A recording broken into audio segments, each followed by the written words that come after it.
जैन धर्म में उपदेश। तो देखिए, अब ये जो जैन धर्म और जो बौद्ध धर्म है, इनकी स्थापना भी ऐसी परिस्थितियों में हो रही है, उन परिस्थितियों को ज़रा ध्यान दीजिएगा। 1500 मैंने आपको बताया था 1500 BC में एक धर्म की स्थापना एक काल स्टार्ट हुआ था जिसको कहा गया वैदिक काल। ठीक है, 1500 BC में वैदिक काल शुरू हुआ। 1500 से लेके 1000 BC तक इसको कहा गया पूर्व वैदिक काल। ठीक, इसे हमने क्या कहा गया, इसे पूर्व वैदिक काल।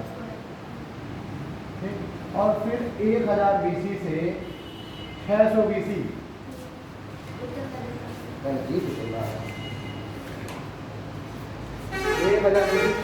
600 BC में क्या था, उत्तर वैदिक काल।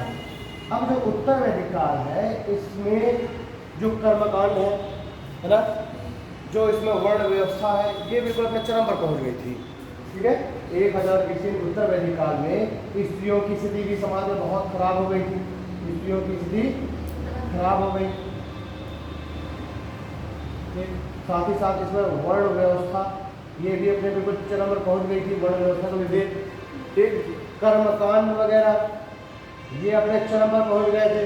ठीक, बलि प्रथा बहुत प्रारंभ हो गई थी। कोई भी यज्ञ वगैरह होता था, कोई भी धार्मिक अनुष्ठान होता था, तो उसमें बलि प्रथा बहुत ज़्यादा मात्रा में हो रही थी। तो अब ये जो बलि प्रथा हो रही है, यानी कि जानवरों, बलि तो समझ रहे हो ना, जानवरों को काटा जाता है। ठीक है, तो बलि प्रथा पे चरम में पहुंच गई। तो यहाँ पर जो लोग हैं, लोगों के भी दो गुट बढ़ गए। लोगों की भाई विचारधारा तो अलग अलग होती है ना। कुछ लोग तो इस विचारधारा के साथ सहमत है कि हाँ ठीक है, कर्मकांड बलि सब जायज़ है।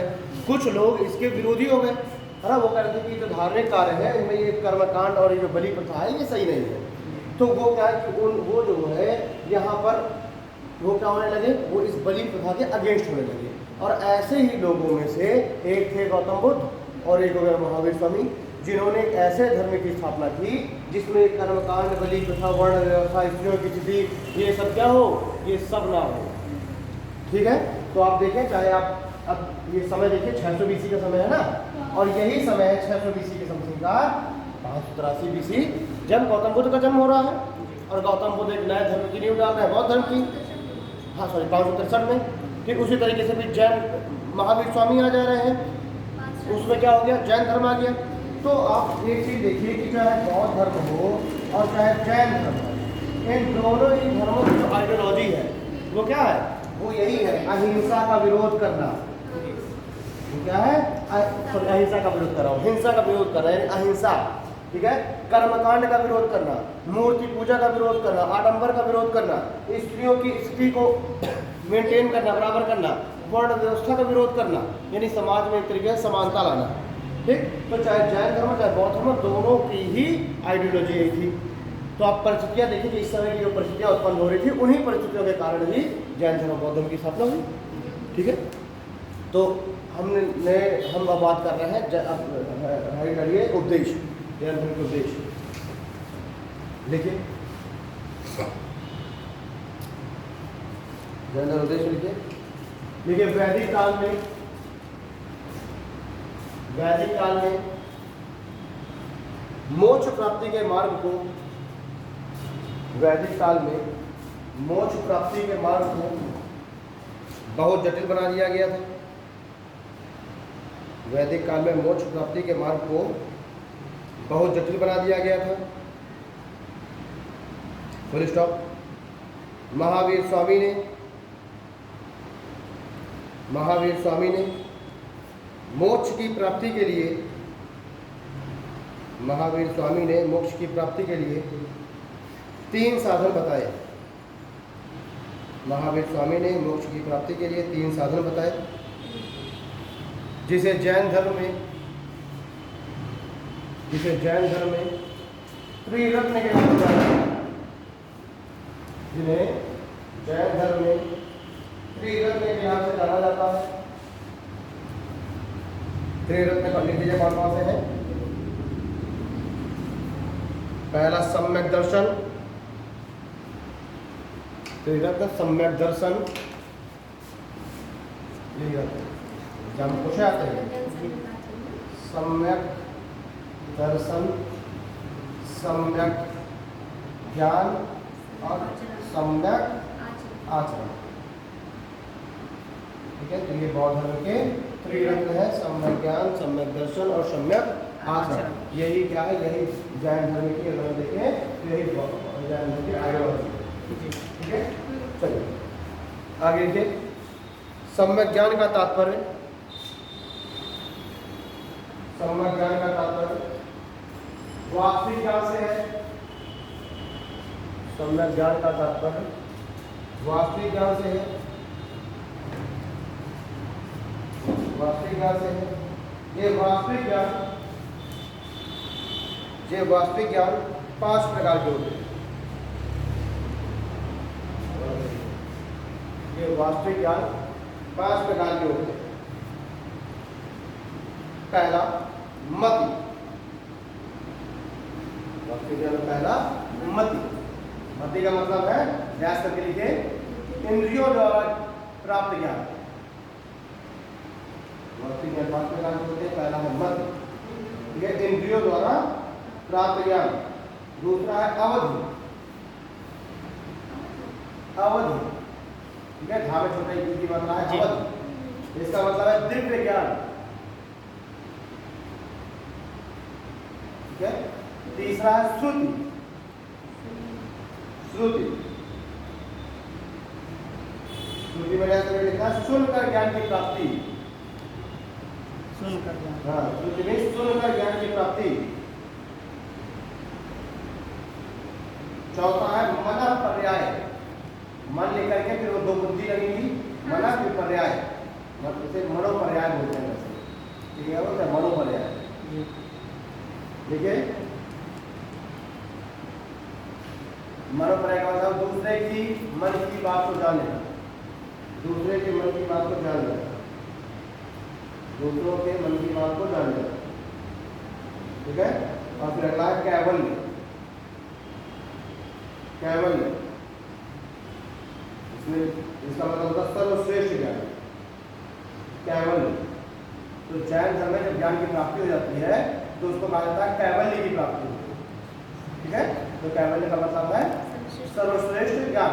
अब ये तो हो गया सम्यक ज्ञान। अब देखिए सम्यक आचरण, सम्यक आचरण। देखिए त्रिरत्न में, त्रिरत्न में सर्वाधिक बल इसी पर दिया गया है। त्रिरत्न में सर्वाधिक बल इसी पर दिया गया है। त्रिरत्न में सर्वाधिक बल इसी पर दिया गया है। इसका मतलब है,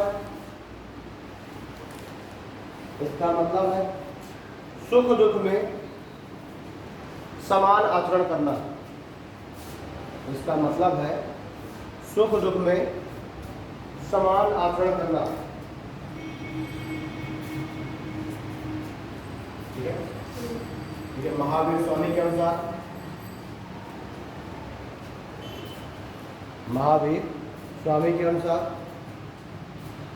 जो मनुष्य, महावीर स्वामी के अनुसार जो मनुष्य त्रिरत्न का पालन, महावीर स्वामी के अनुसार जो मनुष्य त्रिरत्न का पालन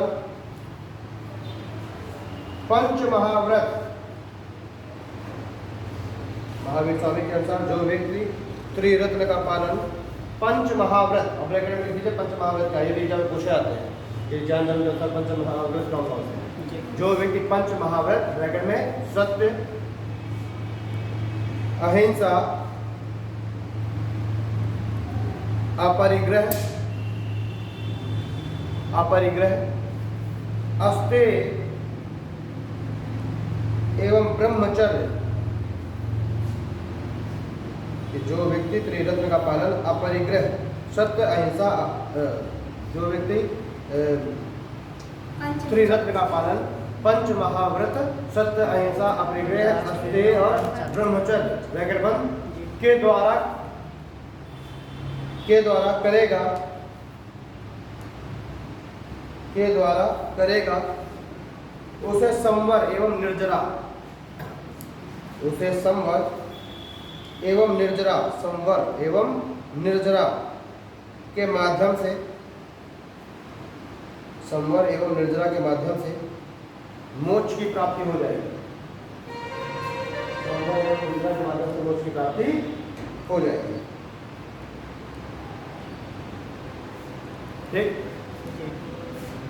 अब चाहे जैन धर्म हो चाहे बौद्ध धर्म हो, दोनों ही धर्म मोक्ष की बात करते हैं, यानी कि जो इनका अंतिम लक्ष्य वो क्या है, मोक्ष। बौद्ध धर्म में भी आप देखें हर कुछ घूम फिर कर किस पर जा रहा है, मोक्ष की ओर। उस तरह से जैन धर्म में भी सब कुछ घूम फिर के किसकी ओर जा रहा है, मोक्ष की ओर। मोक्ष का मतलब क्या है, मोक्ष का मतलब है इस दुनिया में जो जीवन है इससे मुक्त हो जाना। ठीक है, इस दुनिया में जो आप फंसे हुए मोह माया में, इस मोह माया से उड़ जाना और ये जो जीवन मरण का चक्र है इस चक्र से बाहर निकल जाना, इसे कहते हैं मोक्ष। ठीक है, तो चाहे बौद्ध धर्म हो चाहे जैन धर्म हो, सबका अल्टीमेट जो इनका उन्होंने अपना गोल बताया वो बताया मोक्ष की प्राप्ति को। और ये सब कुछ चाहे वो सत्य अहिंसा, ये सब चाहे त्रिरत्न हो ना, चाहे पंच महाव्रत हो, चाहे वो अष्टांगिक मार्ग हो, सबका मतलब जो सबको सब कहाँ ले जा रहे हैं, मोक्ष की ओर। ठीक है, लिखे जैन धर्म के अनुसार, जैन धर्म के अनुसार मोक्ष प्राप्ति को, जैन धर्म के अनुसार मोक्ष प्राप्ति को कैवल्य के नाम से जाना गया है। जैन धर्म के अनुसार मोक्ष की प्राप्ति को कैवल्य के नाम से जाना गया है।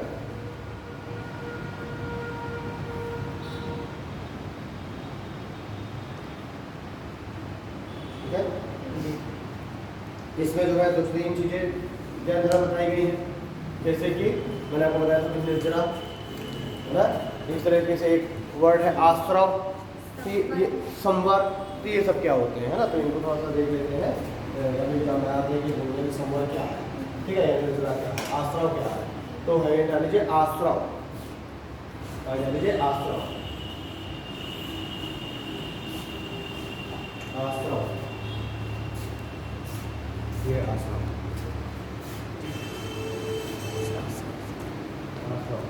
आश्रम का मतलब होता है स्वहित से प्रेरित होकर किया गया कार्य, स्वहित से प्रेरित होकर, यानी अपने हित के लिए। ठीक है, अपने हित के लिए किया गया था, स्वहित से प्रेरित, अपने हित के लिए किया गया था, ये है स्वहित। हाँ, स्वयं के हित के लिए किया गया था। ठीक है, इसमें कहा गया है कि आप जो भी कर्म करेंगे उसका जो भी फल है वो आपको स्वयं मिलेगा। ठीक है, आश्रम में स्वहित से प्रेरित होकर किया गया कार्य, और आप जो भी कर्म करेंगे उसका फल आपको स्वयं ही भोगना पड़ेगा, आपको स्वयं ही मिलेगा। ठीक है, जो भी कार्य करते हैं उसका फल स्वयं को ही मिलता है। दूसरा है संवर, संवर,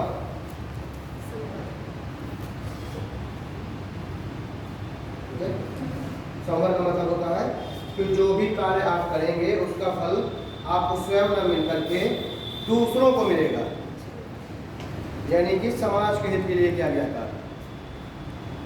आश्रम मतलब है अपने हित के लिए किया गया कार्य, और संवर का मतलब है समाज के हित के लिए किया गया कार्य, संसार के हित के लिए किया गया कार्य। अर्थात आप जो कार्य करेंगे उसका फल,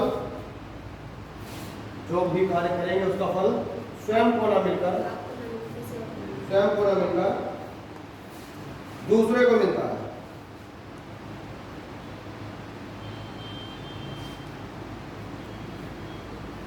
ठीक है, चलिए अगला है निर्जरा।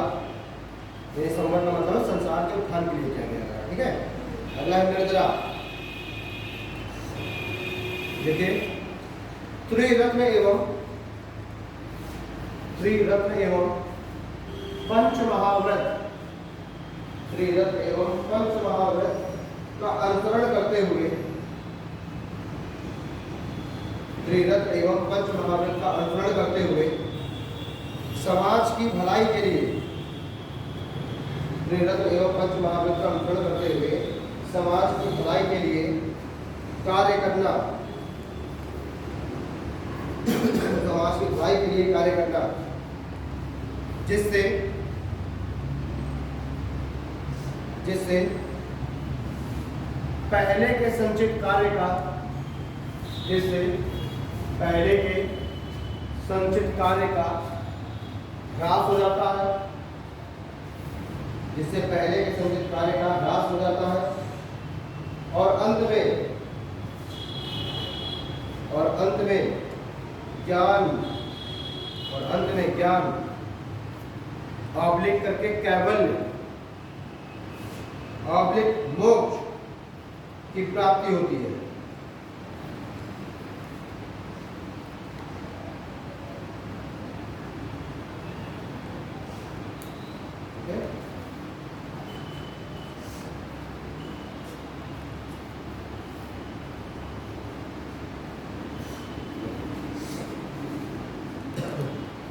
अब देखिए यहाँ तक ये हो गया आत्मा क्या है, संवर क्या है और निर्जला क्या है।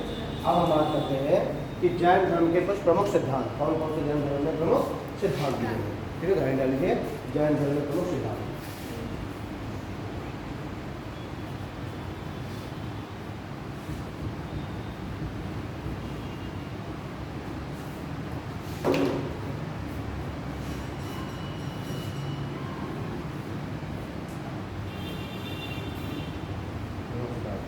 पहला सिद्धांत या अनीश्वरवाद।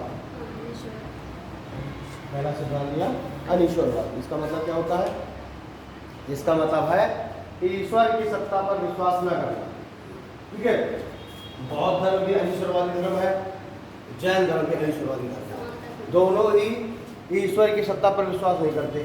ठीक, जैन धर्म ने भी कहा है कि जो सृष्टि है, सृष्टि यह अनंत काल से चली आ रही है। सृष्टि समझ रहे हो ना, दुनिया। ठीक है, मैंने कहा ये जो दुनिया है ये अनंत काल से चली आ रही है।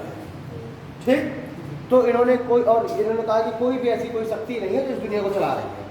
ठीक, तो ये इस धर्म ने अपना सिद्धांत वाला क्या दिया? अनीश्वरवाद। तो यही लगता है अनीश्वरवाद। देखिए जैन धर्म ईश्वर की सत्ता पर, जैन धर्म ईश्वर की सत्ता पर विश्वास नहीं रखता।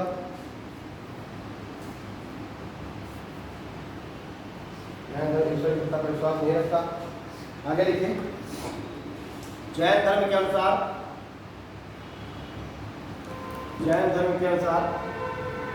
सृष्टि, जैन धर्म के अनुसार सृष्टि अनादिकाल से विद्यमान है। जैन धर्म के अनुसार सृष्टि अनादिकाल से विद्यमान है। ठीक है, आगे लिखिए, यह सृष्टि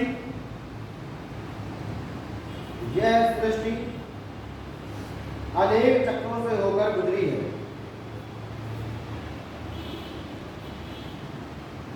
यह सृष्टि अनेक चक्रों से होकर गुजरी है और प्रत्येक चक्र में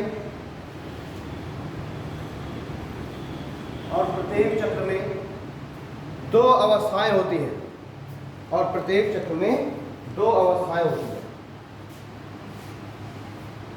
उत्सर्पणी और अवसर्पणी। प्रत्येक चक्र में दो अवस्थाएं होती हैं, उत्सर्पणी और अवसर्पणी।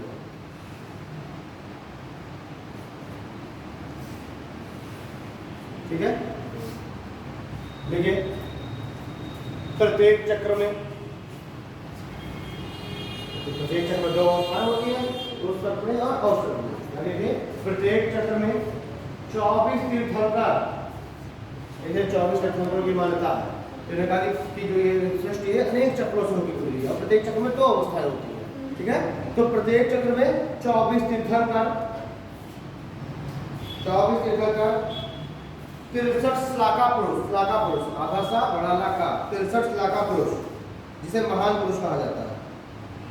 ठीक है, 12 चक्रवर्ती सम्राट होते हैं। ठीक, तो प्रत्येक चक्र में 63 श्लाका पुरुष, 12 चक्रवर्ती सम्राट और 24 तीर्थंकर होते हैं। ठीक है जी, ओके, आगे लिखिए। ठीक है, जैन धर्म का जैन धर्म का केंद्रीय सिद्धांत, श्लाघापूर्ण महान पुरुष लिख लेना। जैन धर्म का केंद्रीय सिद्धांत स्यादवाद का सिद्धांत, स्यादवाद।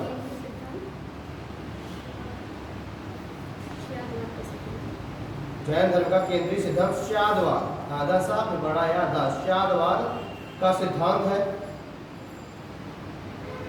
इसे अनेकांतवाद भी कहते हैं, अनेकांतवाद। जैन धर्म का केंद्रीय सिद्धांत स्यादवाद का सिद्धांत है। इसे अनेकांतवाद के नाम से भी जाना जाता है, अनेकांतवाद का सिद्धांत भी कहते हैं। ठीक है, स्यादवाद ज्ञान के सापेक्षता का सिद्धांत है। स्यादवाद ज्ञान के सापेक्षता का भी सिद्धांत है। ये भी आपसे एग्जाम में पूछा गया है एक बार कि जैन धर्म का केंद्रीय सिद्धांत क्या है, स्यादवाद। ठीक है, स्यादवाद ज्ञान के सापेक्षता का सिद्धांत है। अर्थात ज्ञान के सापेक्षता का सिद्धांत का मतलब क्या है? अर्थात कोई भी ज्ञान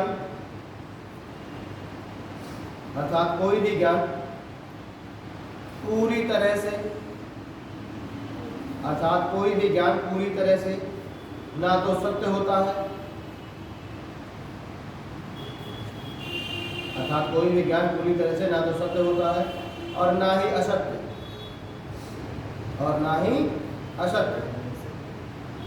बल्कि ज्ञान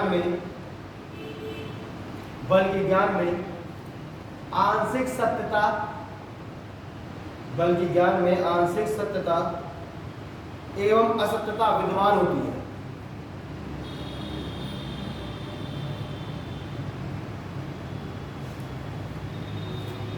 आंशिक सत्यता और असत्यता विद्यमान होती है। आगे लिखे, जैन धर्म में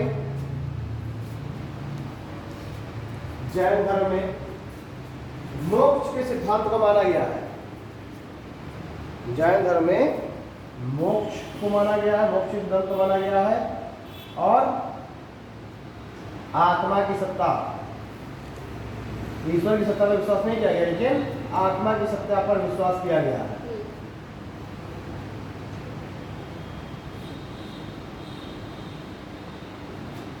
ठीक है, इसमें मोक्ष का सिद्धांत माना गया है और ईश्वर की सत्ता जो है आत्मा की सत्ता पर विश्वास किया गया है।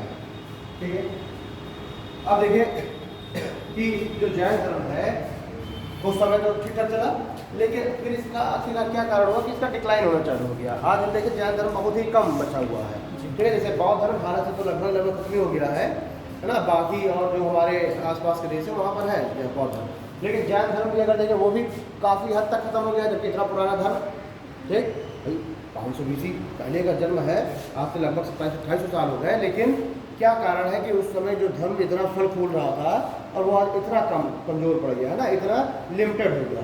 तो है डालिए जैन धर्म के पतन के कारण।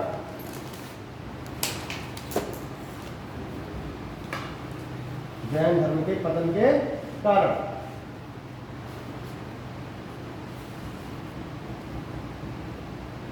जैन धर्म के पतन के कारण और पतन के कारण में सबसे पहला कारण तो हो जाएगा विखंडन। मैंने कल बौद्ध धर्म से पतन के कारण उन्होंने नहीं लिखवाया ना, बहुत दिन साथ नहीं लिखवाया, उसमें बस मैंने लिमिटेड लिखा सकते पतन का नहीं लिखवाया है। खैर उसमें भी यही है, उस बौद्ध धर्म के भी पतन का यही कारण विखंडन, क्योंकि हमने देखा ना कि जो बौद्ध धर्म है वो भी पहले महायान हीनयान में बटा, फिर वज्रयान में बटा, आगे जाके कालांतर में और भी शाखाओं में बढ़ता है वो, तो इतने भागों में पड़ जाता है, सबकी अलग अलग विचारधारा है। तो इस वजह से भी कोई कुछ कह रहा है, कोई कुछ कह रहा है, ये भी एक पतन का कारण हो गया। दूसरा जो उसके जो भिक्षु थे, बौद्ध भिक्षु, उनका चारित्रिक पतन। ठीक, पहले शुरुआत में तो वो अपरिग्रह की भावना रखते थे, कोई भी इकट्ठा करते नहीं रखते थे। ठीक, जो भिक्षा मांगते थे केवल आज भोग के लिए, संपत्ति का अर्जन नहीं करते थे। ठीक है, जो भी अन्य जो जैसे मान लीजिए मदिरा पान है, सब चीज़ें इनसे दूर रहते थे। लेकिन बाद में जो ये बौद्ध विहार है, ये इन सभी के जो बौद्ध भिक्षु हैं उनके उसका केंद्र बन गया। क्या कहें हम, इंटरटेनमेंट का अच्छा, मनोरंजन। मनोरंजन, और मनोरंजन से और थोड़ा सा हम उसमें जो है और थोड़ा सा वो वर्ड आप सोच सकते हैं, है ना, कि उनके जो है, हाँ मतलब मनोरंजन थोड़ा सा और वर्ड उसमें चले जाए हम, उसका केंद्र बन गया। तो जो लोग हैं उनकी धीरे धीरे आस्था इनसे हटने लगी। अब मान लो तुम किसी साधु के पास तुम जाते हो डेली, और तुम बड़ा जो है पाँव में उसके डेली दंडवत होकर लेटते हो, गुरुजी, और एक दिन तुम जाओ बढ़िया गुरुजी के पास, गुरुजी मस्त बढ़िया टाइट टपका रहे हो, लिए हाथ में जो है ना मुर्गा, और बढ़िया जो है, तो अगले दिन से तुम जाओगे उनके पास? नहीं जाओगे। ठीक, उनका क्या हो गया, चारित्रिक पतन हो गया, तो नहीं जाओगे यार। तो ऐसे ही बौद्ध भिक्षु शुरुआत में तो ना वो संपत्ति अर्जन करते थे, ठीक है, इन सभी जो चीज़ें हैं इससे सबसे दूर रहते थे, लेकिन बाद में जो बौद्ध विहार है ये इनके एक उसका बिल्कुल अड्डा बन गया। हाँ, विलासतापूर्ण वो जीवन जीने लगे, है ना, विलासतापूर्ण जीवन जीने लगे बौद्ध भिक्षु। तो लोगों की धीरे धीरे आस्था से हट गई, वो अपना संपत्तियां बनाने लग गए। ठीक, मैंने बताया वज्रयान जो साधन को जादू टोना वगैरह होने लगा, तंत्र मंत्र, तो लोग वो करवाने लगे वहाँ जा करके, तो पूरा वो उनके रंगरेलियों का अड्डा बन गया।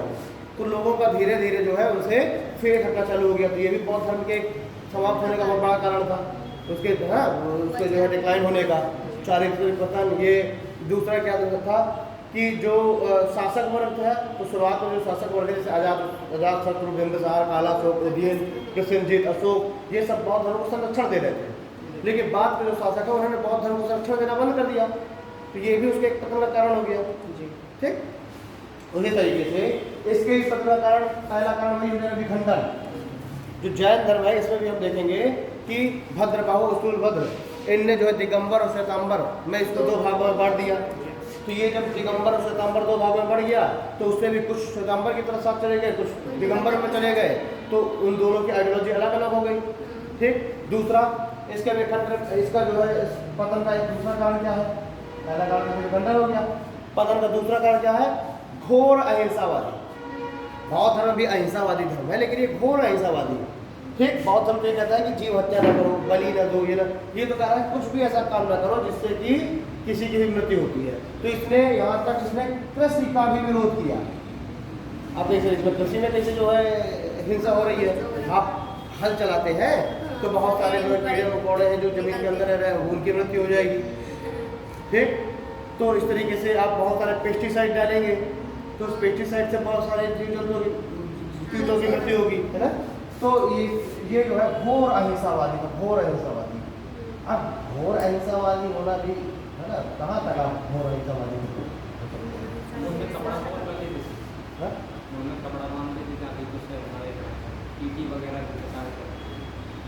मतलब अच्छा, हाँ मतलब कि मतलब सांस लेने में कुछ भी अंदर ना जाए। हाँ ठीक है, तो ये क्या है, ये घोर अहिंसावादी है। अच्छा, बौद्ध धर्म मैंने आपको बताया था कि बौद्ध धर्म वो सम्यक मार्ग वो करता है, बीच का रास्ता। वो बौद्ध धर्म ने कहा कि ना तो आप जो है बहुत कठोर जीवन जिए और ना है बहुत फ्लेक्सिबल। उन्होंने कठोर और फ्लेक्सिबल के बीच में कहा है कि ना ऐसा नहीं दिन भर सोते रहो और ऐसा भी नहीं बहुते कम सो, मतलब एक बीच का मार्ग उन्होंने कहा है बौद्ध धर्म में। लेकिन इसने क्या कहा, घोर अहिंसावादी। ठीक, तो ये भी इसका कारण हो गया पतन का। तीसरा, जो वही शासक वर्ग है उसका भी इंटरेस्ट इससे कम हो गया जैन धर्म से, ये भी डिक्लाइन का कारण हो गया, है ना। तो पहला पॉइंट लिख लीजिए विखंडन, पतन के कारण पहला विखंडन है। देखिए जैन धर्म कालांतर में, जैन धर्म कालांतर में दो भागों, जैन धर्म कालांतर में दो भागों श्वेतांबर एवं दिगंबर में बढ़ गया।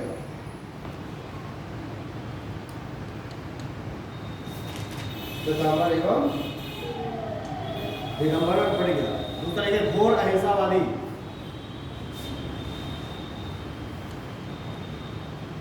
ठीक है। इसने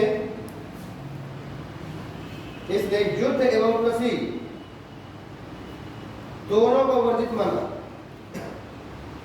इसने युद्ध एवं कृषि दोनों को वर्जित माना। इस कारण इसे ना तो शासक वर्ग का, इस कारण इसे ना तो शासक वर्ग का और ना ही कृषक वर्ग का समर्थन प्राप्त हुआ। ये देखो रिकॉर्डिंग चल रही है ना। जी सर। ना तो शासक वर्ग का और ना ही कृषक वर्ग का समर्थन प्राप्त हुआ।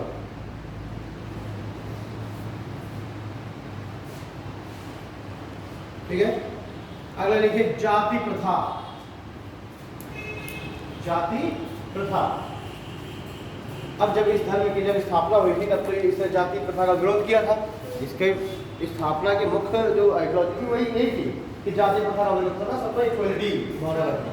लेकिन इसमें कुछ समय के बाद अप्रत्यक्ष रूप से जाति प्रथा के जो सिम्टम्स है वो आ गए। जाति प्रथा कुछ सीमित मात्रा में इनडायरेक्टली शामिल हो गई। तो इससे जो लोग हैं इनकी से आस्था धीरे धीरे हट गई। जो ऐसे लोग जो कि जाति प्रथा से ही वो होकर के रुष्ट होकर के और इस जैन धर्म में जुड़े थे, तो उन्होंने जब देखा कि इस धर्म ने भी जाति प्रथा को शामिल कर लिया है इनडायरेक्टली। ठीक है, इनडायरेक्टली क्या कि आप इंटर हो रहे हैं तो ठीक है, लेकिन अंदर आने के बाद जो फिर वो जैन संघ एक बनाया गया है ना, मान लीजिए आश्रम है, आश्रम में सब लोग हैं, तो उनको फिर काम अलग अलग तरह का बांटा जाने लग गया। भाई एंट्री करने में तो ठीक है कि कोई भी अगर शूद्र है वो भी जैन धर्म स्वीकार कर लेगा, ब्राह्मण भी स्वीकार कर लेगा, क्षत्रिय स्वीकार कर लेगा, है ना, सब तो जैन धर्म में ले लीजिए। तो बाहर से देखने में ये है कि सबको समान रूप से देखा जा रहा है, लेकिन जब आप अंदर पहुंच जाएंगे आश्रम के तो फिर सबका काम अलग अलग बांट दिया जाएगा। साफ सफाई का काम तो शूद्रों को दे दिया गया आश्रम के अंदर। ठीक है, वहाँ पर जो पूजा पाठ उस तरह का काम जो है वो ब्राह्मणों को दे दिया गया। तो इस तरह के कामों का अंदर बंटवारा होने लगा, वो भी तो एक तरीके से है ना कास्ट सिस्टम में वो हो गया। तो बहुत से जो लोग हैं उनका इंटरेस्ट धीरे धीरे इससे जैन धर्म समाप्त हो गया। तो लीजिए अप्रत्यक्ष रूप से जैन धर्म में, अप्रत्यक्ष रूप से जैन धर्म में जाति प्रथा को शामिल कर लिया गया था। अप्रत्यक्ष रूप से जैन धर्म में जाति प्रथा को शामिल कर लिया गया था, जिस कारण इसके अनुयायियों की संख्या में कमी आ गई।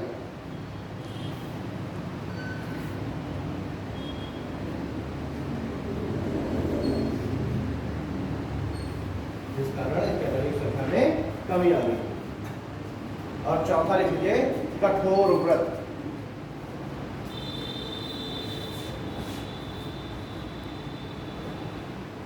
चौथा कठोर व्रत। जैन धर्म ने बहुत ही कठोर व्रत का पालन करने पर बल दिया है। यानी इसने कहा है कि बिल्कुल काया क्लेश के द्वारा ही आप मोक्ष की प्राप्ति कर सकते हैं। मतलब एक बहुत कठोर व्रत करके आप क्या कर सकते हैं, मोक्ष की प्राप्ति। और इसमें इसी में जो है हम देखते हैं संथारा और संलेखा। जैन धर्म में क्या कहा गया है कि आप संथारा और संलेखा प्रक्रिया के द्वारा, संथारा और संलेखा प्रक्रिया के द्वारा आप मोक्ष की प्राप्ति कर सकते हैं, या अपना जो शरीर है उसका त्याग अगर करेंगे तो आपको सीधे मोक्ष की प्राप्ति मिलेगी। संथारा संलेखा क्या है कि आप जब आप मतलब एक जब गृहस्थ आश्रम से आप संन्यास आश्रम में जाते हैं तो उसमें फिर आपको क्या करना है। जब भाई हमने देखो 4 आश्रम बताए गए हैं। पहला कौन सा, ब्रह्मचर्य 0 से लेकर 25 साल, फिर 25 से 50 साल में गृहस्थ आश्रम, फिर 50 से 75 में वामप्रस्थ, है ना, सॉरी वामप्रस्थ यानी वन, और चौथा फिर संन्यास। तो इसने कहा है जैन धर्म ने कि ठीक है ब्रह्मचर्य और गृहस्थ, ठीक है, गृहस्थ आश्रम से फिर जब आप जाते हैं वानप्रस्थ में तो उसमें आप धीरे धीरे आप मोक्ष प्राप्ति की ओर आप चल दीजिए। ठीक, और आप इस संथेरा संलेखन की प्रक्रिया है इसका पालन करना चालू कर दीजिए। इसमें क्या है कि सबसे पहले आपको अपना सबसे प्रिय जो वस्तु है उसका त्याग कर देना है। ठीक है, फिर धीरे धीरे करके अन्न का त्याग कर देना है, धीरे धीरे फिर कुछ भी खाने से त्याग कर देना, पानी पर जीवित रहना है, फिर कुछ समय बाद पानी का भी त्याग कर देना है। और इस तरीके से करके एक लंबी प्रक्रिया के द्वारा सब कुछ का त्याग करते करते एक लंबी प्रक्रिया के द्वारा क्या हो जाएगा, शरीर का त्याग हो जाएगा। इसी को कहा गया है संथारा और संलेखन की प्रक्रिया। ठीक, तो ये जो जैन धर्म है इसमें मोक्ष प्राप्ति का जो मार्ग है उतना टिपिकल बताया गया, यानी बहुत ही कठोर व्रत। अभी सबके पास की बात तो है नहीं इतना कठोर व्रत का पालन कर पाना।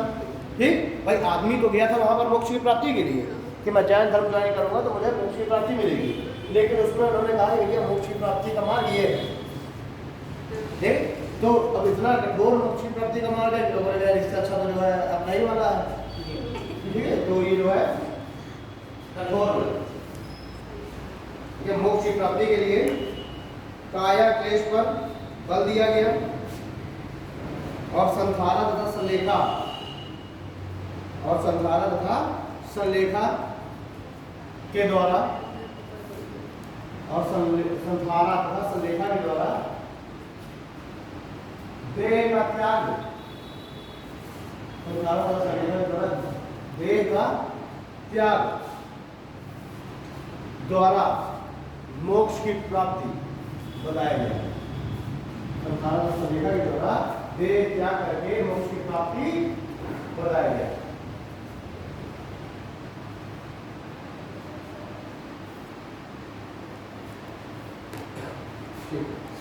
अब हम लिखेंगे जरा जैन संगीतियाँ, दो जैन संगीतियाँ हुई हैं ना, जैन संगीतियाँ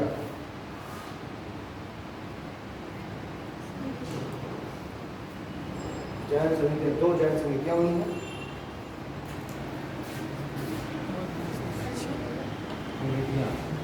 यानी कि बैठ के दो जैन संगीतियाँ हुई हैं। एक हुई है 512 BC में और एक हुई है 322 से 298। ठीक है, दो जैन संगीतियाँ हुई हैं 512 BC और 322 से 298। देखिए प्रथम जैन संगीति, अरे BC नहीं, सॉरी AD आ है। 512 ईस्वी में है और 322 से 298 ईसा पूर्व। ठीक है, तो प्रथम लिखिए इसको, पहले ये लिख लेते हैं BC वाले, है ना, वो वाला उल्टा लिख दिया तो उसको लिख देते हैं 322 से 298 BC में 512 AD। देखिए प्रथम जैन संगीति, समय डाल लीजिएगा 322 से 298 ईसा पूर्व। स्थान लिखिए, स्थान लिखिए पाटलिपुत्र मगध, मगध की राजधानी थी ना पाटलिपुत्र, पाटलिपुत्र मगध स्थान हो गया। ठीक है, शासक लिखिए गैस करके चंद्रगुप्त मौर्य, शासक चंद्रगुप्त मौर्य। अध्यक्ष लिखिए स्थूल बाहु,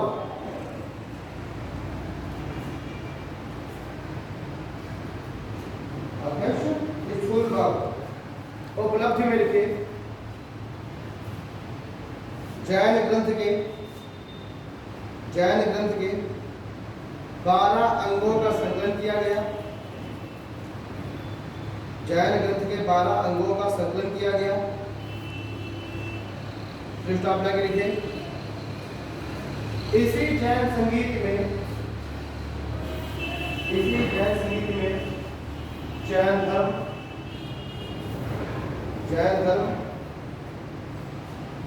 श्वेतांबर एवं दिगंबर में विभाजित हो गया। इसी जैन संगीत में जैन धर्म श्वेतांबर तथा दिगंबर में विभाजित हो गया।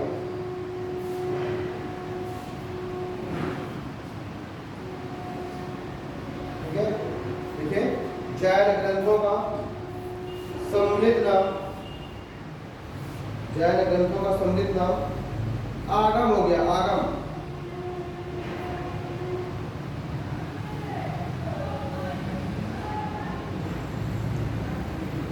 ठीक है, आगम, आगम। तो जैन ग्रंथों का सम्मिलित नाम क्या हो गया? आगम हो गया। तो आपको पूछा जाएगा कि जैन ग्रंथों का को क्या कहते हैं, जानते हैं तो आगम। ठीक है, अब लिखिए द्वितीय जैन संगीति, जो हुई वल्लभी गुजरात में।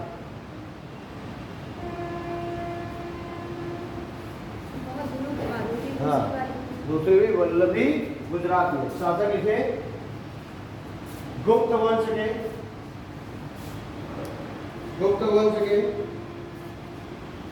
शासकों द्वारा, गुप्त वंश के शासकों के द्वारा,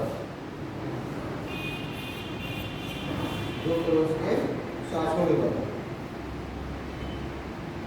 उपलब्धि में लिखे जैन ग्रंथों को अंतिम रूप से संकलित किया गया।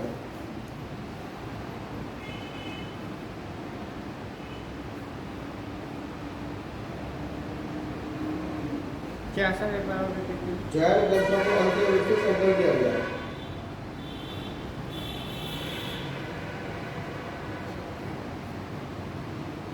अध्यक्ष लिखे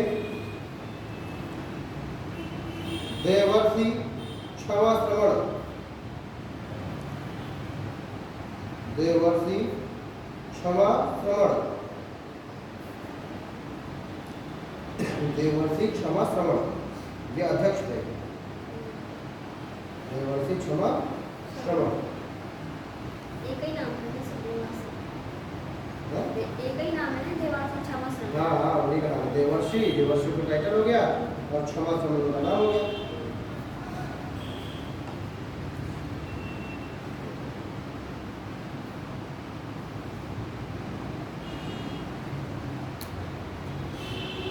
सर बहुत संगीत जो ज़्यादा इम्पोर्टेंट है वो आपने नहीं लिख पाई। ठीक है, बहुत संगीत बहुत संगीत ये हमारा तो प्रॉब्लम होता है, इम्पोर्टेंट तो है लेकिन कल वो जो है ऐसे प्रॉब्लम दे देंगे तो लोगों को लिखवा देंगे। ठीक है, तो 4 महाव्रत हो गए हैं। ठीक, इसको जरा लिखो, जिसमें कि दिगंबर और जो श्वेतांबर है कि कौन कौन उसके है ना इसके उसमें हो रहा है। देखिए, जैन धर्म का 2 भागों में विभाजन, जैन धर्म का 2 भागों में विभाजन दिगंबर और श्वेतांबर के रूप में हुआ। जैन धर्म का 2 भागों में विभाजन दिगंबर और श्वेतांबर के रूप में हुआ, जिसमें दिगंबर की स्थापना,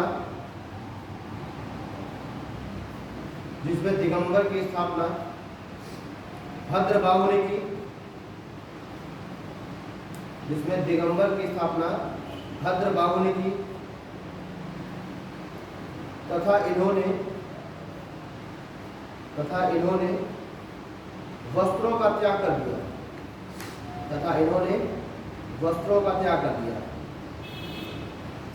अगला लिखो श्वेतांबर,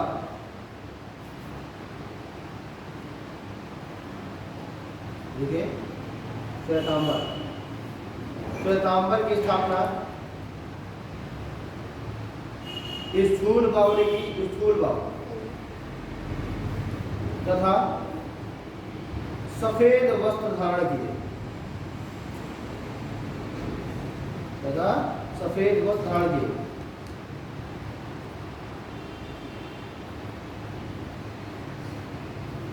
पैराग्राफ चेंज करके लिखिए। वर्तमान समय में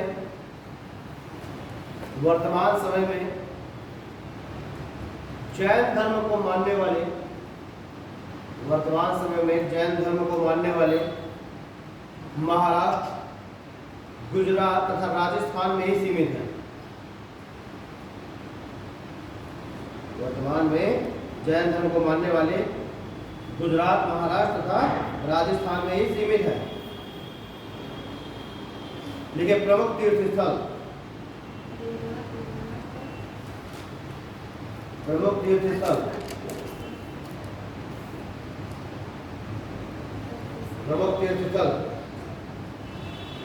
पहला खजुराहो, प्रमुख तीर्थ स्थल में एक तीर्थ स्थल लिखा है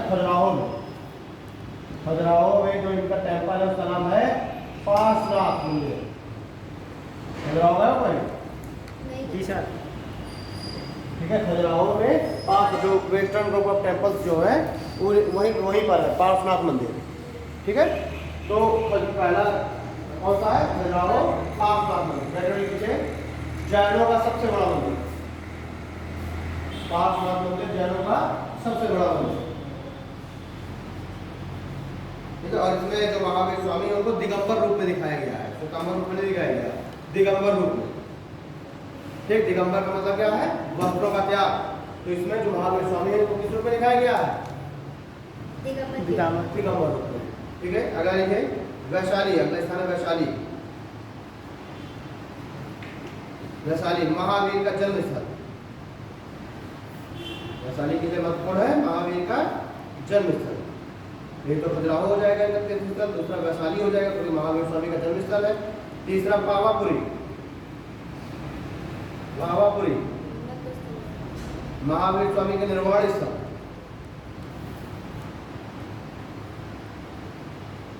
ठीक है, अगला है संवेद शिखर,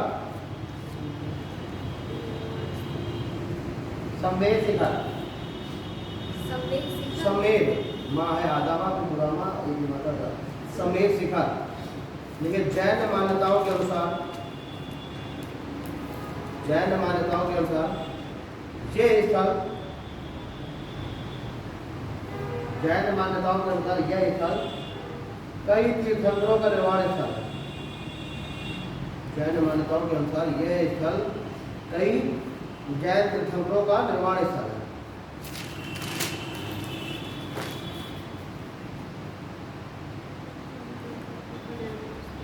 ठीक है। अगला एक स्थान है गुजरात में पालीताना। पालीताना पालीताना गुजरात। देखिए यहाँ शत्रुंजय नामक पहाड़ी पर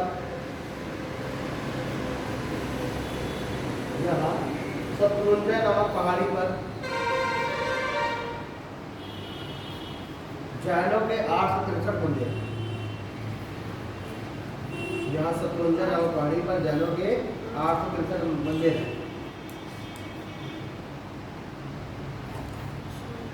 अगर के रनकपुर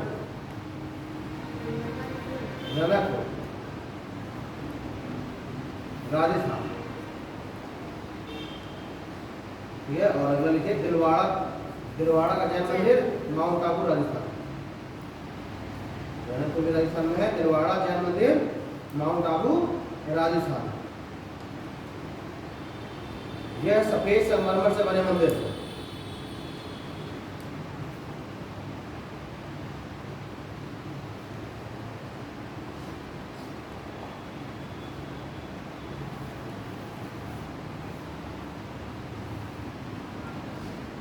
ठीक है। जैन धर्म कंप्लीट आपका ना, बौद्ध हो गया, जैन हो गया। अब हम देखेंगे सनातन, और कल हम लोग देखेंगे फिर इस्लाम धर्म और पारसी और ईसाई। ठीक है।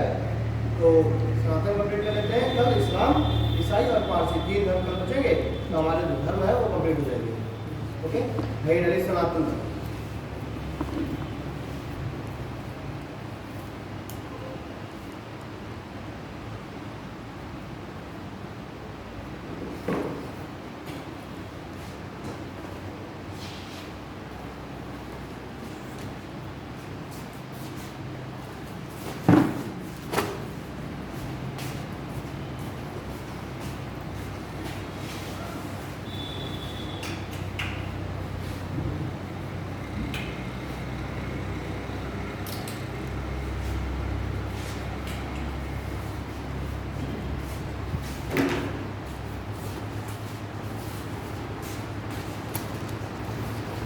यहाँ गर्मी नहीं लग रही ना, हॉल में गर्मी ज़्यादा लग रही है। जी वहाँ तो और ज़्यादा लगती है, वहाँ लगती है ज़्यादा। हॉल में ना उधर वाले में यहाँ से तो क्रॉस हो रही है हवा। और ऐसा लगेगा सनातन धर्म।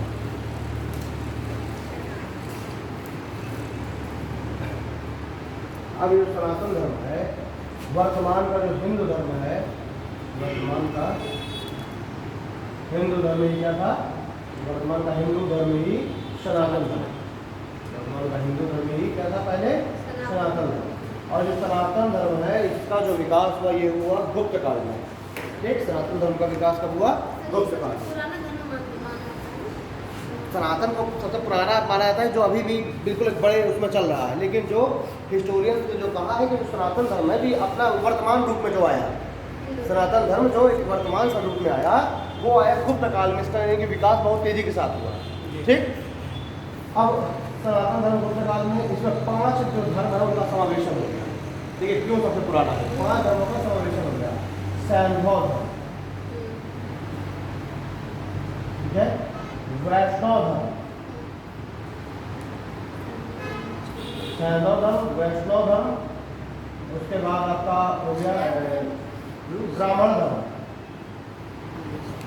ब्राह्मण धर्म, बौद्ध धर्म, हाँ, और जैन। तो गुप्त काल में इन 5 धर्मों का क्या हुआ? समावेशन हुआ, और उस समावेशन से फिर सनातन धर्म अपने वर्तमान रूप में आया। ठीक है। ये हिस्टोरियंस जो है इस तरीके से इसको करते हैं। तो लिख लीजिए सनातन धर्म अपने वर्तमान स्वरूप में, सनातन धर्म अपने वर्तमान स्वरूप में शैंदव धर्म अपने वर्तमान स्वरूप में शैंदव धर्म, वैष्णव धर्म, ब्राह्मण धर्म, बौद्ध धर्म तथा जैन धर्म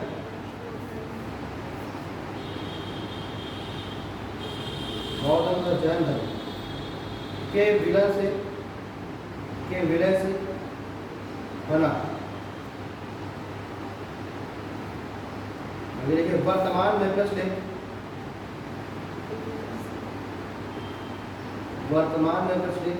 हिंदू धर्म ही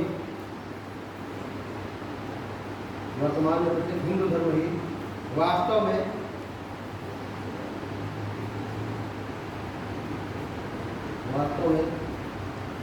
सनातन धर्म के रूप में स्वीकार किया जाता है।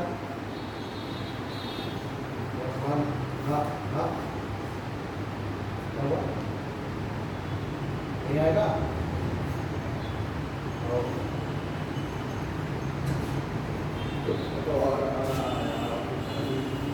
ठीक है, तो तक लो।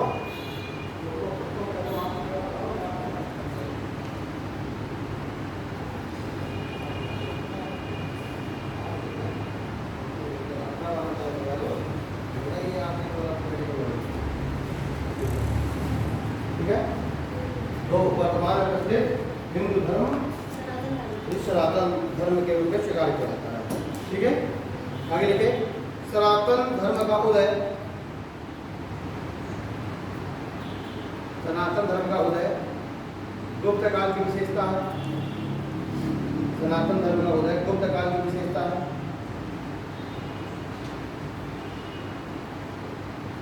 दूसरा भाग लिखिए उस समय समाज में प्रचलित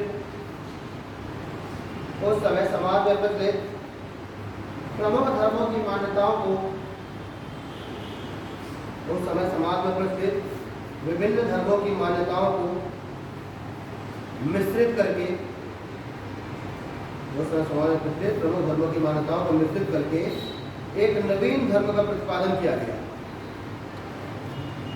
उस समय समाज में प्रचलित विभिन्न धर्मों की मान्यताओं को मिश्रित करके एक नवीन धर्म का प्रतिपादन किया गया। हैदलिस्ट सनातन धर्म की प्रमुख विशेषताएं। सनातन धर्म की प्रमुख विशेषताएं।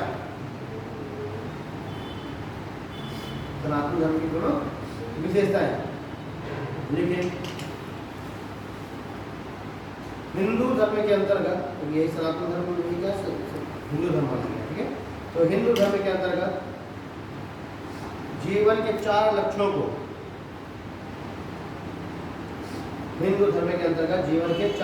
को स्वीकार किया गया है।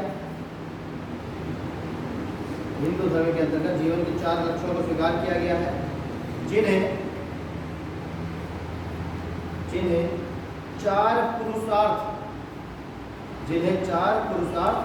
की संज्ञा दी गई है। जिन्हें 4 पुरुषार्थ की संज्ञा दी गई है। कौन है 4 पुरुषार्थ? देखिए, जिन्हें 4 पुरुषार्थ की संज्ञा दी गई है। पहला धर्म, अर्थ, काम एवं मोक्ष। धर्म, अर्थ, काम, मोक्ष।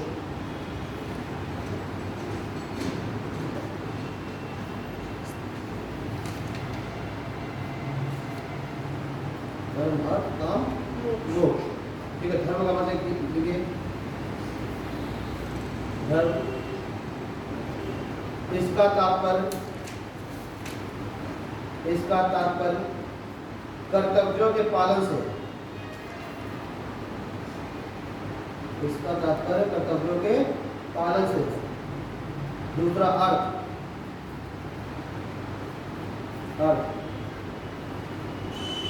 तात्पर्य आर्थिक गतिविधियों के संचालन से। हिंदू धर्म में चारों बताए गए कि 4 कर्मों को करना है। धर्म हो गया, अर्थ हो गया, अर्थ का मतलब क्या है? आर्थिक गतिविधियों के संचालन से। फिर काम, काम व्यास करके अर्थ वंश वृद्धि से, काम तात्पर्य वंश वृद्धि से। फिर अगला मोक्ष, इसका तात्पर्य जीवन मरण के चक्र के, जीवन मरण के चक्र से मुक्ति से, जीवन मरण के चक्र की मुक्ति से, जीवन मरण के चक्र की मुक्ति से है। ठीक है, आगे लिखिए। सनातन धर्म में, सनातन धर्म में मोक्ष प्राप्ति के 4 मार्ग बताए गए हैं।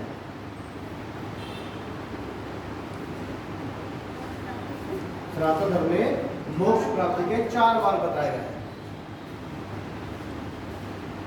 सनातन धर्म में मोक्ष प्राप्ति के 4 मार्ग बताए गए और किसी धर्म में मोक्ष प्राप्ति के 4 मार्ग नहीं बताए। सनातन धर्म कहता है कि मोक्ष जो है, आप मोक्ष की प्राप्ति के इसमें क्या होता है, 4 मार्ग बताए कि 4 किसी भी एक मार्ग का अनुसरण करके आप मोक्ष की प्राप्ति कर सकते हैं। जैसे कि मान लीजिए जैन धर्म है, उसमें लेखा सुधारा की प्रक्रिया बताई है ना। तब बौद्ध धर्म ने भी जो बताया कि इन चीज़ों का पालन करो, अष्टांगिक मार्ग, तो आपको मोक्ष मिलेगा। इसमें 4 मार्ग बताए, मोक्ष की प्राप्ति के 4 मार्ग बताए। कौन कौन सा मार्ग? पहला ज्ञान मार्ग, दूसरा कर्म, तीसरा योग और चौथा भक्ति। ठीक, 4 मार्ग बताए हैं। पहला, या तो आप ज्ञान के द्वारा आप मोक्ष की प्राप्ति कर सकते हैं, ज्ञान अर्जित कीजिए। ठीक है, ज्ञान के द्वारा आप मोक्ष की प्राप्ति कर लेंगे। दूसरा, अपने कर्म ऐसे रखिए, बिल्कुल अच्छे कर्म, तो अच्छे कर्मों को करके आप प्राप्ति कर सकते हैं। या फिर आप कड़ी साधना कीजिए, कड़ा योग, उसके द्वारा, या फिर भक्ति। इस 3 ये 4 मार्ग बताए गए हैं, जिनमें से सबसे सरल मार्ग बताया गया भक्ति। सबसे सरल मार्ग क्या? भक्ति। भाई ज्ञान दिया, कितना ज्ञान अर्जित करेंगे? जैसे शंकराचार्य वगैरह है, उन्होंने कौन सा मार्ग बताया है? ज्ञान मार्ग। शंकराचार्य वगैरह ने ज्ञान का मार्ग बताया है। ठीक है, लेकिन आप कितने ज्ञान अर्जित करेंगे? वेद पुराण कितने आप अर्जित करेंगे, है ना। तो ये भी बहुत टफ है। हमेशा अच्छे ही कर्म करते रहो, गलती से भी एक भी बुरा कर्म ना हो, ये भी संभव नहीं है। मनुष्य है तो कर्म अच्छे भी करेगा और बुरे भी करेगा। तीसरा योग, ये भी बहुत टफ है, आपको बहुत कठोर तप करना पड़ेगा, कठोर योग करना पड़ेगा। ये भी मानव के लिए समस्या वाली बात है। ठीक है, कठोर योग, अरे वो योग तो ठीक है, एक योग की साधना होता है। ठीक है, वो योग तो मान लीजिए है ही, साथ ही साथ उस योग के साथ साथ ताकि आपका शरीर निरोगी रहे, और साथ साथ योग यानी साधना, तपस्या। ठीक है, ये भी टफ है। और सबसे ईजी क्या है? भक्ति मार्ग। तो जितने भी भक्ति काल के आ जाएंगे वो सब ये भक्ति मार्ग बता रहे हैं। ठीक है, भक्ति काल में हम जिसके इसके भी हम बातें करें, उसी भक्ति काल में तो हम पढ़ते हैं सबको, मीराबाई वगैरह, है ना। आप जितने भी आपको समय नाम देखेंगे सब भक्ति मार्ग के ही तो है। सब किसका है? सब भक्ति मार्ग तो है, और सबने भक्ति मार्ग को बताया है। ठीक है, गुरु नानक देव वो भी भक्ति मार्ग बताए। तो जितने वो भक्ति काल का नया टॉपिक रहता है भक्ति काल। तो उस भक्ति काल में जितने भी सभाएं, चाहे चैतन्य महाप्रभु हो, चाहे जो भी हो, वो सब के सब किसके द्वारा मोक्ष प्राप्ति बता रहे हैं? इसी के द्वारा। और ये इसको माना गया सबसे इजी, सबसे सरल, भक्ति मार्ग के द्वारा मोक्ष की प्राप्ति। इसीलिए सबसे ज़्यादा जो आए जिन्होंने मोक्ष का मार्ग बताया, भक्ति ही काल से संबंधित है, उससे तो इजी यही था। ठीक, तो लिखिए मोक्ष प्राप्ति के 4 मार्ग बताए गए। हाँ, ज्ञान, कर्म, योग और भक्ति। लिखिए है ज्ञान मार्ग, बताइए ज्ञान मार्ग। क्या एक ऐसा मुझे लग रहा है कि अब इसमें कुछ लिखवाने की आवश्यकता है नहीं, मुझे समझ में है ना, क्या लिखवाना है, पल्ली का बड़ा हो जाएगा। हाँ, तो बस पैराग्राफ चेंज करके लिखिए, पैराग्राफ चेंज करके लिखिए। हिंदू मान्यताओं के अनुसार, हिंदू मान्यताओं के अनुसार जिन 84 लाख, हिंदू मान्यताओं के अनुसार जिन 84 लाख योनियों के पश्चात, हिंदू मान्यताओं के अनुसार जिन 84 लाख योनियों के पश्चात, यानी कहा जाता है कि अगर एक बार जैसे व्यक्ति बना तो वो 84 लाख रूपों में जन्म लेता है ना, और उसके 84 लाख रूपों में फिर वालों जन्म प्राप्त होता है। तो मान्यताओं के अनुसार जिन 84 लाख योनियों के पश्चात मानव का जन्म होता है, जिन 84 लाख योनियों के पश्चात मानव का जन्म होता है, उस चक्र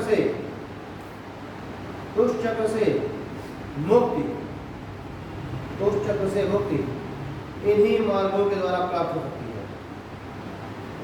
यानी मोक्ष क्या है? ये 84 लाख योनियों में ये पूरा चक्र है ना। अब मान लो मनुष्य पता चला अगले जन्म में तुम मकड़ी बन जाओ, चींटी बन जाओ, फिर मर जाओ, फिर मच्छर बन जाओ, पैदा हुआ किसी ने मार दिया तुमको हेड से, है ना।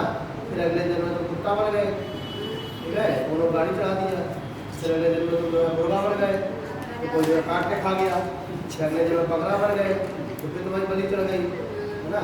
तो ऐसे करके 84 लाख योनियों में जन्म लोगे और उसके बाद फिर मानव जन्म लेगा। इसमें आने के लिए जो ये 84 लाख योनियों में जो जन्म हो रहा है, सभी का मुक्ति क्या है? मोक्ष है। और उस मोक्ष से प्राप्ति आप इन 4 मार्गों के द्वारा प्राप्त करते हैं। ठीक है, आगे लिखिए। हिंदू धर्म में 4 आश्रम, हिंदू धर्म में 4 आश्रम व्यवस्था को सुनिश्चित किया गया है। हिंदू धर्म में 4 आश्रम व्यवस्था को सुनिश्चित किया गया है और प्रत्येक की अवधि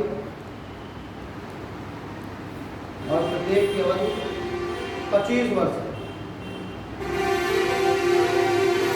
और प्रत्येक की अवधि 25 वर्ष है। ये आश्रम निम्न है और प्रत्येक की अवधि 25 वर्ष है। प्रत्येक की अवधि 25 वर्ष है। ये आश्रम निम्न है। पहला ब्रह्मचर्य, गृहस्थ, वानप्रस्थ और संन्यास।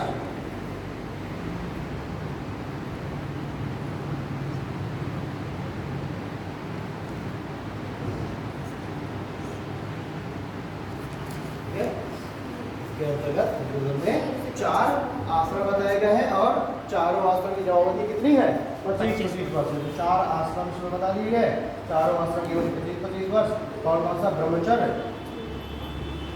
गृहस्थ, वानप्रस्थ और संन्यास। चारों का मतलब क्या है? ब्रह्मचर्य का मतलब है कि सिर्फ शिक्षा प्राप्त करो, ठीक है, ब्रह्मचर्य का पालन करो और केवल इस वाला जो ये आश्रम है, इसका उद्देश्य है शिक्षा की प्राप्ति। 0 से 25 वर्ष तक सर। हाँ, सबकी अवधि 25 वर्ष है। 0 से लेकर 25 वर्ष तक चलेगा ब्रह्मचर्य आश्रम। 0 से लेकर 25 वर्ष ब्रह्मचर्य आश्रम, फिर 25 से लेकर 50 वर्ष गृहस्थ आश्रम, है ना। तो ब्रह्मचर्य आश्रम का मुख्य उद्देश्य क्या है? शिक्षा की प्राप्ति करना, वेद पुराणों सबका अध्ययन करना, ठीक है। दूसरा गृहस्थ आश्रम का मतलब क्या है? वंश वृद्धि, ठीक, सांसारिक बंधनों को बंधना और वंश वृद्धि। कब से कब तक? 25 से 50 तक। फिर आगे 50 वर्ष का आदमी हो जाए तो क्या कर दे? गृह त्याग दे और कहाँ निकल जाए? वन की ओर निकल जाए, ठीक है। और 50 से लेकर 75 वर्ष रहेगी इसकी अवधि वानप्रस्थ। घर त्याग करके कहाँ निकल जाए? वनों में निकल जाए और वनों में रह करके अपना जीवन जो है संयमित रूप से बिताए। साथ ही साथ इस वाले आश्रम में जो जिम्मेदारी दी गई वो दी गई है कि इस आश्रम के ब्रह्मचर्य आश्रम वाले लोगों को शिक्षित करना, ठीक है। हाँ, तो वानप्रस्थ का मतलब क्या है कि गृह त्याग दे और गृह त्याग करके वो संयमित जीवन व्यतीत करें और शिक्षा प्रदान करें। हाँ, शिक्षा प्रदान करें, ठीक है। ये किसमें? वानप्रस्थ आश्रम में। और फिर आता है 75 से 100 वर्ष वाला ये है संन्यास आश्रम। इसमें सब कुछ त्याग देना है, ठीक है। सारी भौतिक वस्तुओं का त्याग कर देना है, ठीक। केवल जीवित रहने के लिए भोजन करना है और दिन रात प्रभु के भजन गाना है, ठीक है। यानी कि पूरी तरीके से मोक्ष प्राप्ति के लिए आपको जो साधना ली हो जाना है, कहाँ ली हो जाएगा? क्योंकि अब 75 वर्ष के बाद आपके जीवन का एक मकसद रह जाएगा, किस तरीके से मोक्ष की प्राप्ति मिल जाए, ठीक है। यहाँ तक आपने सब कर लिया। इधर 50 साल तो बढ़िया सब कुछ कर लिया। 50 से 75 संयम जीवन, शिक्षा देना, ठीक है। 75 साल के बाद सब कुछ त्याग देना है, ठीक है। केवल जंगलों में वहाँ के फल फूल और पानी वानी पियो और दिन रात जो है क्या करो? दिन रात जो है आराधना करते रहो, ठीक है। पूजा पाठ करके ठीक करो, ठीक। तो यहाँ पर बस आपको क्या करना है? काउंटिंग, यहाँ पे आपका काउंटडाउन चालू हो जाएगा, कि किस दिन बुलावा आएगा, ठीक है। तो यहाँ पर इस वाले आप तो सब में जीते ही नहीं सर लोग 100 हाँ, तो 100 वर्ष तक का वो किया गया है। अब देखिए हिंदू धर्म में ही 33 करोड़ देवी देवताओं का भी क्या किया गया, जिक्र हुआ है, ठीक है। हिंदू धर्म में की मान्यताओं के अनुसार 33 करोड़ देवी देवताओं का क्या किया गया है, यहाँ पर जिक्र किया गया। 33 करोड़ देवी देवता है, जिनमें से देवियाँ भी हैं और देवता भी हैं, यानी कि पुरुष और स्त्री दोनों, ठीक है। देवी देवता दोनों की यहाँ पर हिंदू धर्म में क्या की गई है, मान्यता है और जो आराधना की गई है, ठीक है। इनमें से 3 देवता ब्रह्मा, विष्णु और महेश, इनको जीवन से जोड़ा गया है। ब्रह्मा का कार्य क्या बताया गया है, सृष्टि की रचना, ठीक है। ब्रह्मा का कार्य भाई 33 करोड़ देवी देवताओं का यहाँ पर जिक्र किया गया है, जिनमें से 3 मुख्य पुरुष देवताओं का यहाँ पर जिक्र किया गया है, ब्रह्मा, विष्णु और महेश, है ना। महेश को ही हम क्या कह देते हैं, शिव, ठीक है। महेश की क्या कहेंगे, शिव।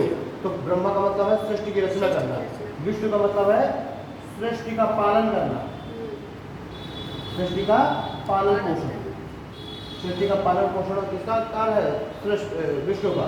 और शिव का कार्य है सृष्टि का संहार करना या विनाश करना, सृष्टि का संहार। एक बार सृष्टि समाप्त होगी फिर नई सृष्टि का सृजन होगा, ठीक है। तो ब्रह्मा, विष्णु, महेश,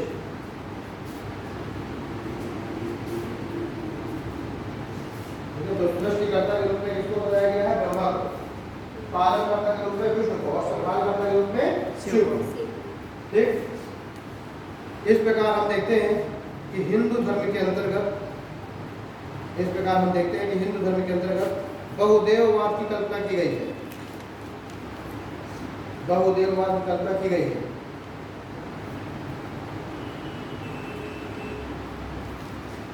ठीक, तो एक तो हमने पुरुष देवता देख लिए हम लोग, अब 3 जो है वो जो स्त्री देवियां हैं उनको भी हम देखेंगे, वो जीवन की आवश्यकताओं से संबंधित है। वो भी पुरुष देवता जीवन से संबंधित है और जो स्त्री देवियां हैं वो जीवन की आवश्यकता से संबंधित है। ये जो पुरुष देवता थे वो किससे संबंधित है, ये संबंधित जीवन से, जीवन सृष्टि की रचना होना, पालन पोषण होना और संहार होना। तो ये जो पुरुष देवता वो जीवन संबंधित है। उसी प्रकार से जो स्त्री देवियां हैं, 3 मुख्य पुरुष देवता माने गए, तो उन लोग स्त्री देवियां मानी गई है, ठीक है।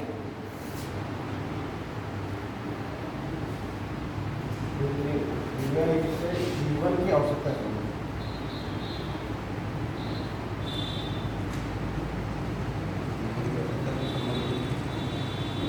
कौन कौन है, सरस्वती, लक्ष्मी और दुर्गा भी मान लिया गया है, शक्ति मान लिया गया सर, ठीक है। सरस्वती, लक्ष्मी और शक्ति। सरस्वती लिखे विद्या की देवी,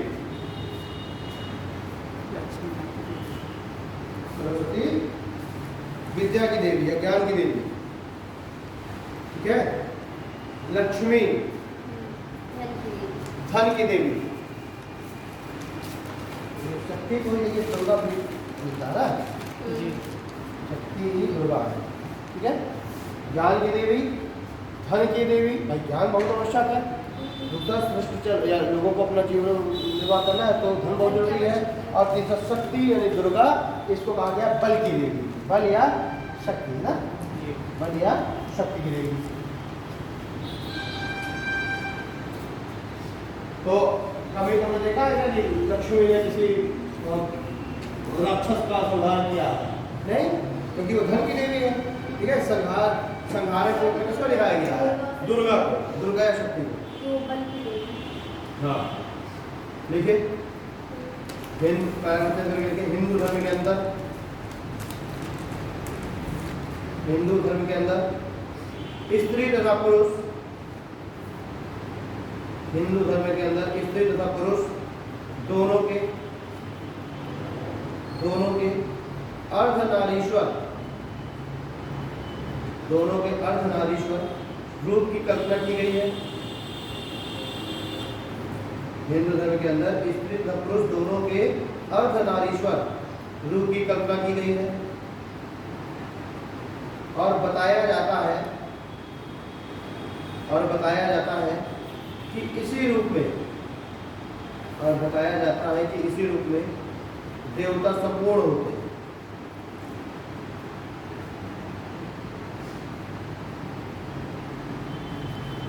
और इसी रूप में देवता संपूर्ण होते हैं। ठीक है, पैराग्राफ में लिखे हिंदू धर्म के अंतर्गत अवतारवाद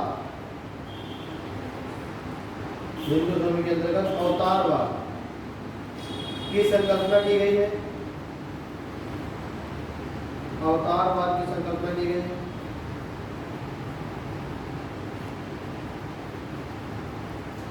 ठीक है, अवतारवाद के अंतर्गत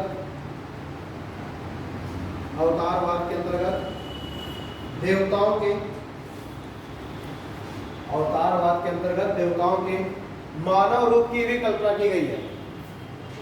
भाई जो हमारे हिंदू धर्म में अवतारवाद की भी तो कल्पना है कि अवतार हुए हैं भगवानों के बार बार, ठीक, और उस अवतारवाद में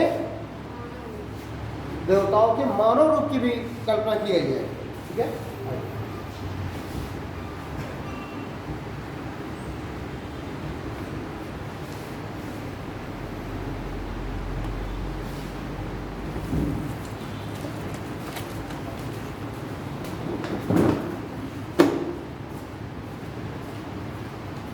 देवताओं के मानव अवतार की भी कल्पना की गई है। देखिए, अवतारवाद के अंतर्गत 10 अवतार, अवतारवाद के अंतर्गत विष्णु के 10 अवतार, अवतारवाद के अंतर्गत विष्णु के 10 अवतारों की कल्पना की गई है। अवतारवाद के अंतर्गत विष्णु के 10 अवतार माने गए हैं, शिव के 18 अवतार माने गए हैं। ठीक है, तो ये जो शिव के तो 18 अवतार नहीं पूछा था, लेकिन जो विष्णु के जो 10 अवतार हैं हम 10 अवतार बोल देते हैं। ठीक है, विष्णु के 10 अवतार, हाँ, 10 अवतार की संकल्पना की गई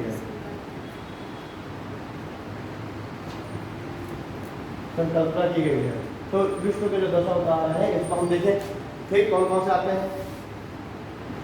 पहले आप बताइए कि जब पृथ्वी में जीवन की उत्पत्ति हुई तो सबसे पहले कौन सा प्राणी आया, या सबसे पहले जब जीवन की उत्पत्ति इस पृथ्वी पे हुई तो स्थल में चलने वाले प्राणियों का सबसे पहले उदय हुआ, कि जल में रहने वाले प्राणी, की वायु में उड़ने वाले प्राणी, नभचर, स्थलचर या जलचर। जब पृथ्वी की उत्पत्ति हुई तो कौन से जीव सबसे पहले उत्पन्न हुए। जब पृथ्वी की उत्पत्ति हुई तो सबसे पहले जलचर की उत्पत्ति हुई, जो सिर्फ जल में रहते थे। पृथ्वी की जो उत्पत्ति हुई तो सबसे पहले, ये तो साइंटिफिक चीजें हैं, प्रूव्ड है। ठीक है, तो जब पृथ्वी की उत्पत्ति हुई तो सबसे पहले जलचर जीवों की उत्पत्ति हुई, यानी जल में रहने वाले जीवों की उत्पत्ति हुई। तो जल में रहने वाले जीव जैसे कि मछली, वो सिर्फ जलचर है ना, वो उभयचर तो है नहीं, मछली क्या सिर्फ जलचर यानी कि मछली। तो विष्णु के 10 अवतार में सबसे पहला अवतार माना गया मत्स्य अवतार।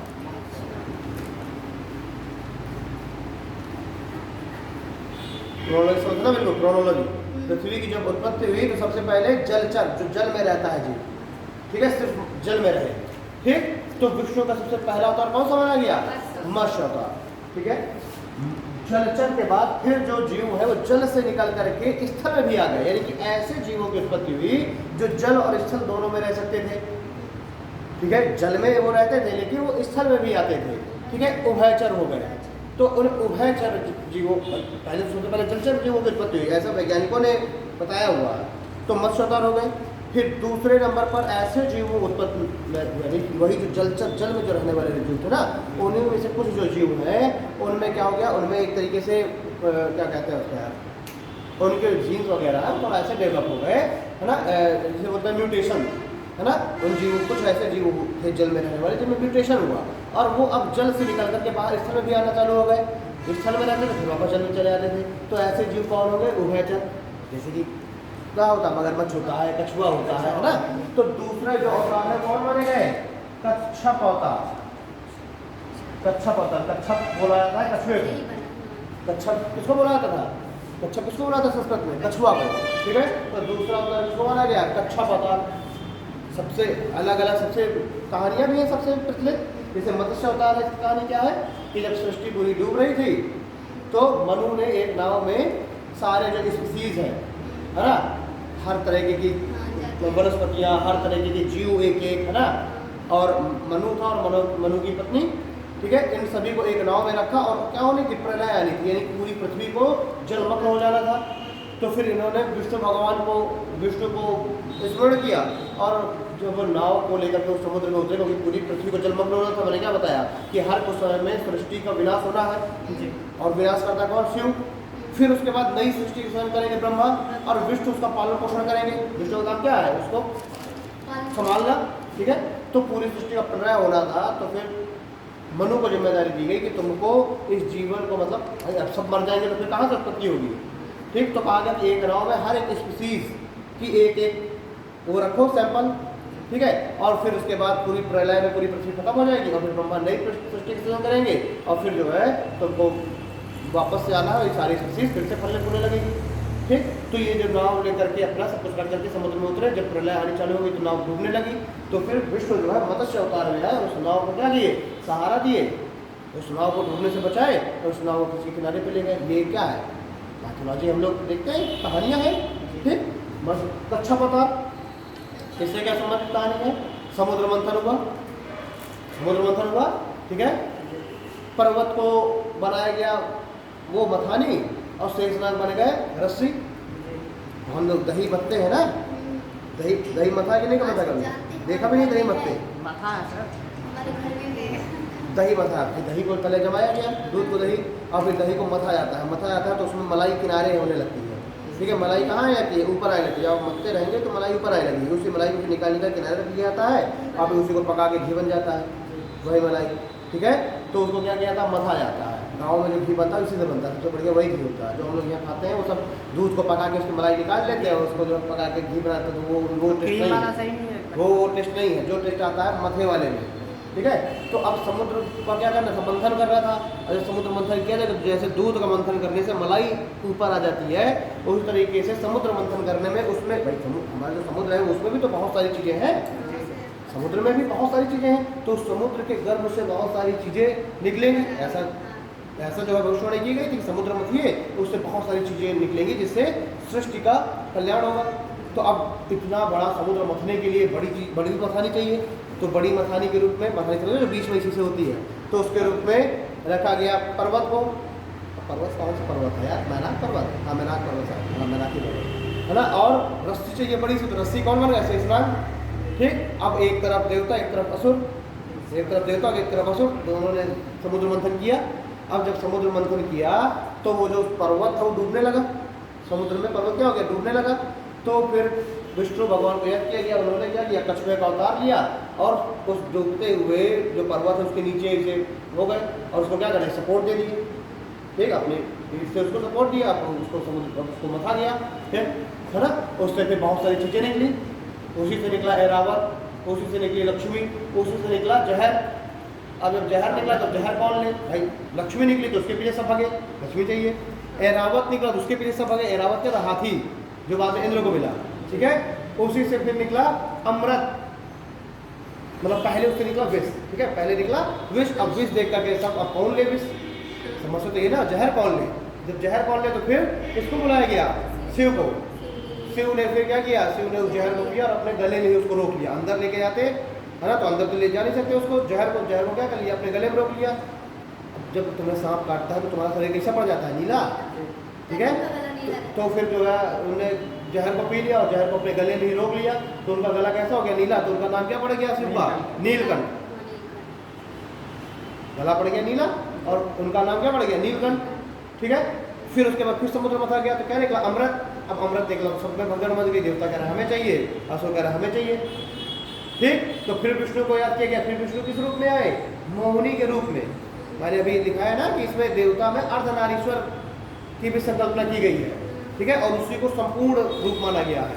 तो फिर विष्णु आए किस रूप में? मोहिनी रूप में। और सबको एक पंगत में बैठा है कि देवता यहाँ बैठ जाओ, असुर यहाँ बैठ जाओ, और मैं सबको बारी बारी से मैं अमृत पिलाऊंगी, ठीक। और नृत्य करते हुए क्या कर रहे थे? देवताओं को अमृत पिला रहे थे, और जो है जो राक्षस है उनको खाली पानी पिला दे रहे थे। नृत्य करते करते, मोहिनी क्या, मोहिनी बन के आया ना मोहिनी रूप में, तो नृत्य करते करते पानी पिला रहे थे। तो किसने देख लिया? राहु और केतु ने। उनने देख लिया कि जो है ये गड़बड़ चल रही है, तो वो दोनों बैठ गए कहाँ? किस पंक्ति में? देवताओं वाली में। और उनने भी जहर पी लिया। जहाँ उनने जहर पिया तो नारद ने बता दिया आगे कि ये तो राहु और केतु राक्षस हैं, जहर पी गए, वो सॉरी अमृत पी गए, ठीक है। और तो विष्णु तुरंत अपने रूप में आते हैं और क्या करते हैं? गला काट देते हैं राहु केतु का। तो क्या संकल्पना है? माइथोलॉजिकल क्या संकल्पना है कि राहु केतु का अभी भी सर जिंदा है, हर तो उनका खत्म हो गया। राहु केतु उनने पी लिया, तो जैसे ही उनने अमृत पिया तो अमृत ये गले तक पहुंच पाया था कि विष्णु ने यही गला काट दिया उसका, तो उनका जो धड़ है वो तो डेड हो गया, लेकिन जो गला है उनका इतना हिस्सा वो अभी भी जीवित है। ऐसी मान्यता है ना कि अभी भी जीवित है। गाँव के लोग क्या कहते हैं कि राहु केतु और सूर्य को ढक लेते हैं तो वो पड़ जाता है, सूर्य ग्रहण और चंद्र ग्रहण, ठीक है। तो दूसरा अवतार क्या है? कच्छप, क्योंकि जीव जलीय जीव के बाद उभयचर जीव आते हैं, ठीक है। फिर तीसरा अवतार क्या पड़ा? कच्छप अवतार के बाद तीसरे के बाद ऐसे जीवों का उदय हुआ जो कि स्थल में ही रहते हैं, ठीक है। पहला सिर्फ जल, दूसरे उभयचर, और तीसरे नंबर पर ये साइंटिस्ट की तरफ प्रूव पाते हैं कि किस तरीके से जीवन का विकास हुआ है। और तीसरे जो जीव आते हैं वो आते हैं सिर्फ स्थल पर रहने वाले, स्थलचर, ठीक है। तो इसी में एक रूप की संकल्पना की गई है, वराह अवतार, वराह अवतार, ठीक है। वराह किसको माना गया? सुमर का अवतार वराह, इसके दो सींगे थी ऐसे, ठीक है। और जब वो कौन है? हिरण्याक्ष राक्षस, हिरण्याक्ष, ठीक है। हिरण्यकश्यप का भाई था ना हिरण्याक्ष, ठीक है। वो जब पूरी पृथ्वी को लेकर के कहाँ चला जाता है? पाताल में। हिरण्याक्ष पूरी पृथ्वी को लेकर पाताल में चला जाता है, तो फिर सारे जो है सभी लोग मिलकर के सारी देवी देवता किससे प्रार्थना करते हैं? विष्णु से, कि जाके उस पृथ्वी को लेकर के आइए वापस पाताल से निकाल करके। तो फिर ये जाते हैं वराह रूप में, वराह रूप में उसको मार करके अपने सींगों में धर के पृथ्वी को ऊपर लेकर के आते हैं। कभी देखो नहीं देखे फोटो? हमने वराह रूप का इसे अपने दांतों से इसे पृथ्वी को उठाए हुए हैं, ठीक है, और लेकर के ऊपर आते हैं। तो फिर तीसरा कौन सा होता है? वराह होता है, ठीक है। तो स्थल पर रहने वाले जीव हो गए। फिर देखिए, फिर होती है मानव की उत्पत्ति। अब जब मानव की उत्पत्ति हुई तो मानव की जब उत्पत्ति हुई तो मानव किस तरह का था? पहले बंदर के जैसा, मतलब कि मानव है तो मानव, लेकिन देखने में कैसा? एज लाइक एनिमल, जानवर। तो अगला अवतार यहाँ पर कौन सा आ गया? नरसिंह अवतार, नरसिंह अवतार। भाई मानव था, चल तो रहा था वो दो पैरों से, लेकिन शरीर में बाल, जानवर जैसे देखने में। तो अगला अवतार संकल्पना क्या लेगी? नरसिंह अवतार, यानी कि शेर का अवतार। मतलब शेर का अवतार भी कैसे? आधा पुरुष, आधा मतलब आधा इंसान और आधा सिंह, शेर, ठीक है। तो अगली संकल्पना लेगी नरसिंह अवतार की। तो नरसिंह को भी देखिए आधे क्या है? आधे मानव के रूप में दिखाए गए हैं, और उनके जो हाथ है, नाखून और जो सर है वो सिंह के रूप में, ठीक। और उसमें वो किसका वध करते हैं? नरसिंह का। हेलो, हाँ छोड़ दिया है यहाँ तक हो गया है नरसिंह अवतार। और इसके बाद की बातें करेंगे कल, इसके बाद, ठीक है, नरसिंह अवतार के बाद। तो एक क्रम से हम देखेंगे नरसिंह अवतार के बाद फिर कैसे, मतलब जिस तरीके से विकास हुआ है ना, उसी तरीके से अवतार आए हैं। क्यों ना चलेगी, ग्रुप में पता चल जाएगा, ठीक है। मिलते हैं कल की क्लास में, धन्यवाद।